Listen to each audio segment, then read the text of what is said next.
Bugungi Novomedix klinikasidagi navbatdagi jarrohlik amaliyotimiz bemorimiz 54 yoshda, shikoyatlari burun bitishi, burundan yiringli ajralma kelishi, tez gamorit kasalligi bilan kasallanishga bo'lgan.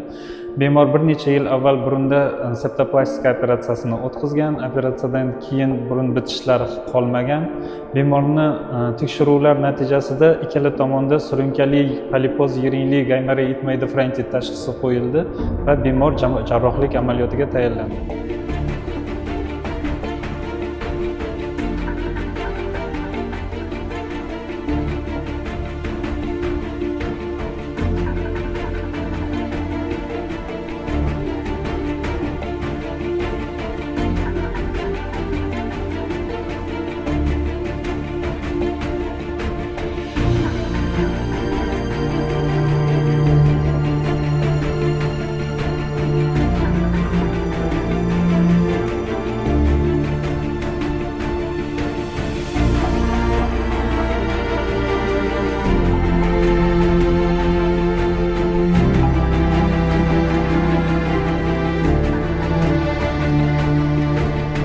Rejalashtirilgan jarrohlik amaliyotimiz o'z yakuniga yetdi.